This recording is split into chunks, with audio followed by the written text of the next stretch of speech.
Hey, Chris and Elise. Just wanted to wish you guys a great day, the most important day of your lives. We wish we could be there. I wrote out best man speech as if I was there to present it. So here we go. Good evening, family and friends from near and far. Welcome to Des Moines, Iowa. The day is July 25th, 2020. What a gorgeous midsummer's day it is. Oh wait, scratch that. I forgot to edit this speech. Audience laughs.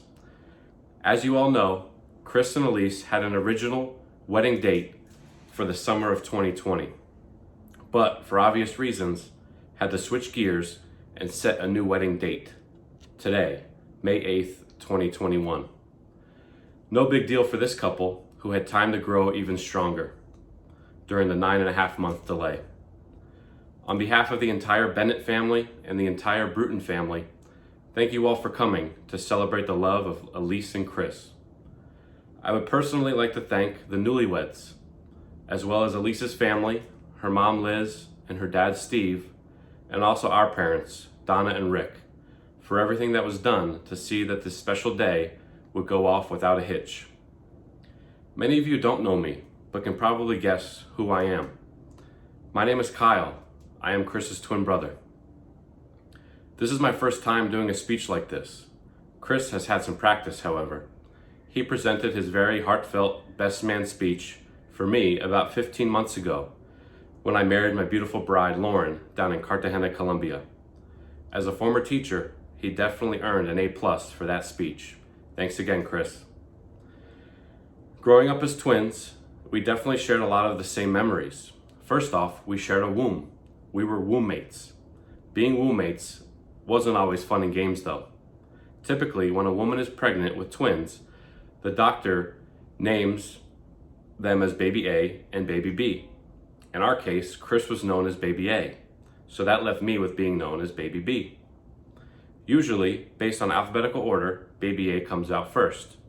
However, during our mom's last trimester, the doctors noticed that Chris started to hog all of the space and eat all of the nutrients while we were in the womb. Out of concern for my health, when the calendar flipped its page to October 7th, 1986, the doctors decided to override the whole baby A comes out first thing and guided me out at 1:17 p.m. At an entire pound heavier, Chris waited his turn for 2 whole minutes, and then he made his grand entrance into this world at 1:19 p.m.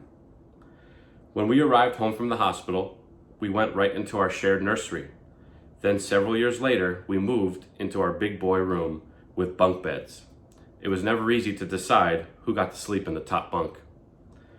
Once we became old enough for school, we shared the same classroom for 2 years of preschool, as well as our kindergarten year. Although not in the same homeroom class for the rest of elementary school, we obviously saw a lot of each other on the school bus, passing in the hallways, at the tables in the lunchroom, or out on the playground at recess. We then moved on to middle school and high school, where we grew even closer. We shared the same friends group and were always on the same sports teams. In addition to sharing our very first car, we even shared our very first cell phone as well.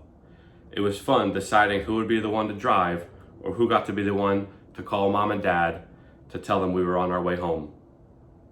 I'll always remember the red Jeep Cherokee that we drove and the boxy-like Sony Ericsson model cell phone from 2001, where basically all you could do was make calls, text, and play the default games Snake and Falling Numbers. On the basketball court or the soccer pitch is where we shared and enjoyed many of our childhood and adolescent memories. We were definitely a force to be reckoned with. The rest of the high schools in Somerset County always knew it wouldn't be a cakewalk when Bernards popped up on their schedule, because they'd have to figure out a way to, number one, stop Chris from scoring a goal as an all-county forward, and number two, find a way to score a goal on me, the all-county goalkeeper. As a combo, we were always tough to beat. After high school, we chose to attend colleges that were about 500 miles apart. Chris in the mountains of North Carolina at Appalachian State, Appalachian. Hey, all you App State Carolina people out there, did I pronounce it correctly? I think so. And me in York, Pennsylvania, home of the York Peppermint Patties, at York College of PA. After college, we chose different career paths. Chris, an engineer for Turner Construction Company in New York City, and me, an elementary school teacher in New Jersey.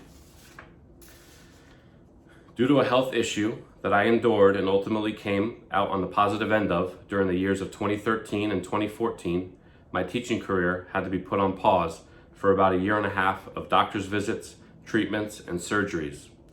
I will always remember that during the middle of my cancer battle, Chris and I went on a cruise together.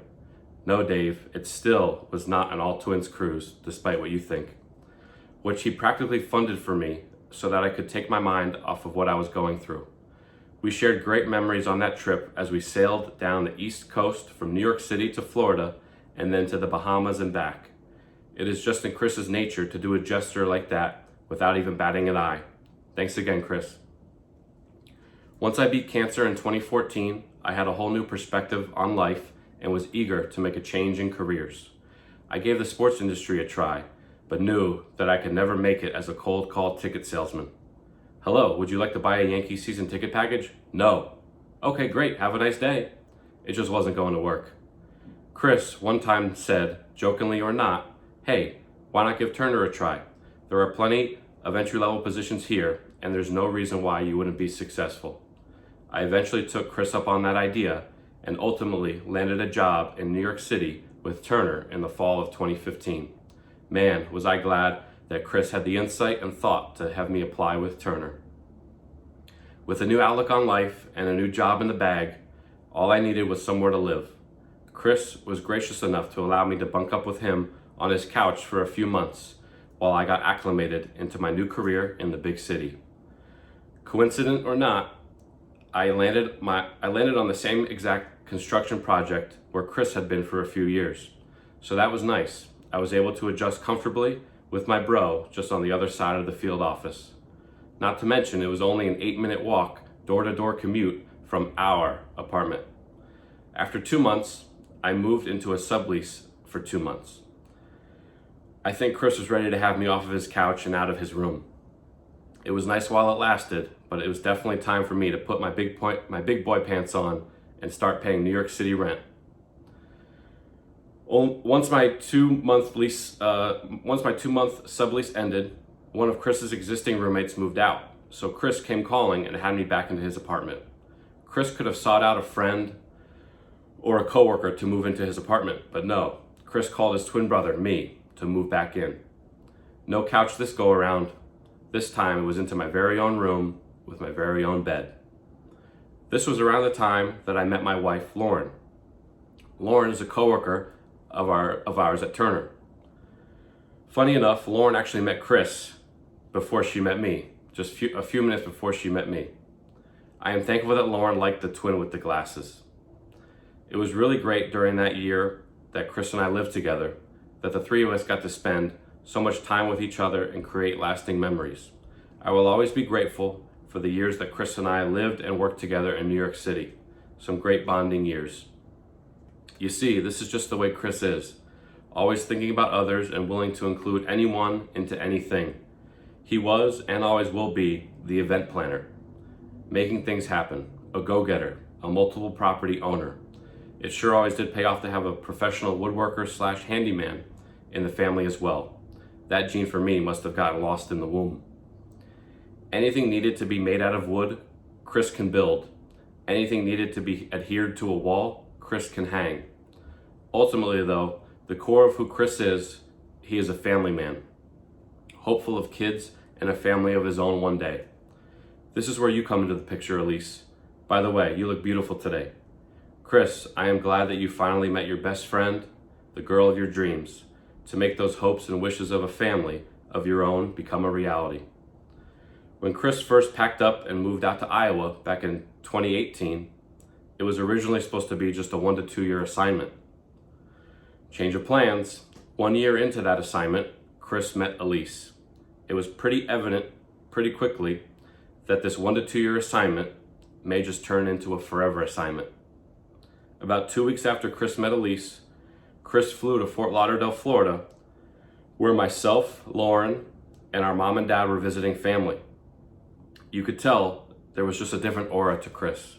He was proud and excited to tell us about the girl named Elise that he had just met at a St. Paddy's Day pub crawl.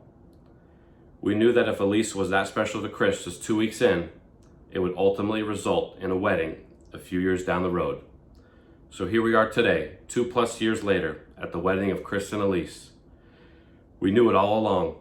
Elise, welcome to the family. You've made my twin brother the happiest man. Congratulations on your wedding day. Congratulations on all you've accomplished in your life together as a couple. From your careers, to your new house, to the numerous other properties that you own together. We look forward to you starting a family of your own one day. We want some Iowan nieces and nephews and cousins in our lives soon. We love you guys, and we wish you many, many years of happiness as you start your married lives together.